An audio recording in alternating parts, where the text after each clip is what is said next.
بسم اللہ الرحمن الرحیم۔ السلام علیکم۔ حضرت جابر رضی اللہ عنہ روایت کرتے ہیں کہ آپ صلی اللہ علیہ وآلہ وسلم نے ارشاد فرمایا، قیامت کے روز خدا کچھ لوگوں کو چوٹیوں کی شکل میں اٹھائے گا، لوگ انہیں اپنے قدموں سے روندیں گے، پوچھا جائے گا یہ چوٹیوں کی شکل میں کون لوگ ہیں؟ انہیں بتایا جائے گا کہ یہ وہ لوگ ہیں جو تکبر کرتے تھے۔ استغفار کی پابندی پر انعامات۔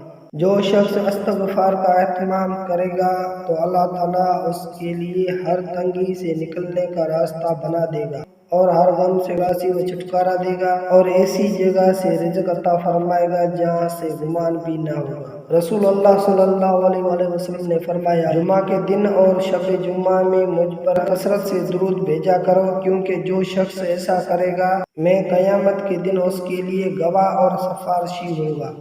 رسول اللہ صلی اللہ علیہ وآلہ وسلم نے فرمایا، جس نے وضو ہونے کے باوجود وضو کیا اس کے لیے 10 نیکیاں لکھی جاتی ہیں۔ رسول اللہ صلی اللہ علیہ وآلہ وسلم نے فرمایا، مریضوں کی عیادت کرو اور جنازے کے پیچھے چلو، یہ تم کو آخرت کی یاد دلائے گا۔ دعا سے بلاؤں کا ٹلنا۔ رسول اللہ صلی اللہ علیہ وآلہ وسلم نے فرمایا، دعا نفع پہنچاتی ہے اور ان بلاؤں کو ٹالتی ہے جو نازل ہو چکی ہیں اور ان بلاؤں کو بھی جو ابھی نازل نہیں ہوئی، اس لیے تم لوگ دعاؤں کا اہتمام کرو۔ تکلیفوں پر صبر کرنا۔ رسول اللہ صلی اللہ علیہ وآلہ وسلم نے فرمایا، وہ مسلمان جو لوگوں کے ساتھ میل جول رکھتا ہے اور ان سے پہنچنے والی تکلیفوں پر صبر کرتا ہے، اس مسلمان سے افضل ہے جو لوگوں کے ساتھ میل جول نہیں رکھتا اور نہ ہی صبر کرتا ہے۔ والدین کا عظیم رتبہ۔ رسول اللہ صلی اللہ علیہ وآلہ وسلم کے پاس ایک آدمی آیا اور کہنے لگا، میں ہجرت پر آپ صلی اللہ علیہ وآلہ وسلم کی بیعت کرنے آیا ہوں اور اپنے والدین کو روتا ہوا چھوڑ آیا ہوں۔ رسول اللہ صلی اللہ علیہ وآلہ وسلم نے فرمایا، واپس جا اور ان کو خوش کر جس طرح ان کو رلایا ہے۔ نماز اشراق پڑھنا۔ رسول اللہ صلی اللہ علیہ وسلم نے فرمایا، جو شخص نماز فجر باجماعت ادا کرے پھر اپنی جگہ پر بیٹھ کر اللہ کا ذکر کرتا رہے یہاں تک کہ سورج طلوع ہو جائے، پھر 2 رکعت اشراق کی نماز پڑھے تو اس کے لیے مکمل حج و عمرہ کا ثواب ہوگا۔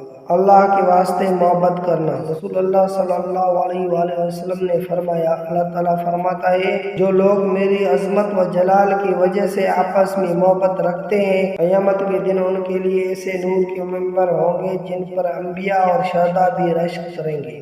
رشد و ہدایت کے چراغ۔ فرمان مصطفیٰ صلی اللہ علیہ وآلہ وسلم، اللہ عز و جل کے محبوب ترین بندے وہ ہیں جو متقی و پرہیزگار اور ایسے گمنام ہیں کہ جب لوگوں میں موجود نہ ہوں تو انہیں تلاش نہ کیا جائے اور اگر موجود ہوں تو پہچانا نہ جائے۔ یہی لوگ ہدایت کے امام اور علم کے چراغ ہیں۔ درود شریف کی فضیلت۔ رسول اللہ صلی اللہ علیہ وآلہ وسلم نے ارشاد فرمایا، قیامت کے دن میرے نزدیک ترین وہ لوگ ہوں گے جو سب سے بڑھ کر مجھ پر درود بھیجتے تھے۔ برائے مہربانی ایک دفعہ درود شریف پڑھ کر آگے شیئر کریں۔ وضو کے بعد 3 بار سورہ قدر پڑھنے کے فضائل۔ فرمان مصطفیٰ صلی اللہ علیہ وآلہ وسلم، جو وضو کے بعد 1 مرتبہ سورہ قدر پڑھے تو وہ صدیقین میں ہے اور جو 2 مرتبہ پڑھے تو شہداء میں شمار کیا جائے اور جو 3 مرتبہ پڑھے گا تو اللہ عز و جل میدان محشر میں اسے اپنے انبیاء کے ساتھ رکھے گا۔ فتنوں سے عافیت۔ فرمان مصطفیٰ صلی اللہ علیہ وآلہ وسلم، اللہ عز و جل کے کچھ خاص بندے ایسے ہیں جنہیں وہ اپنی رحمت سے رزق عطا فرماتا ہے، زندگی میں حفظ و ایمان اور بعد وصال جنت عطا فرماتا ہے۔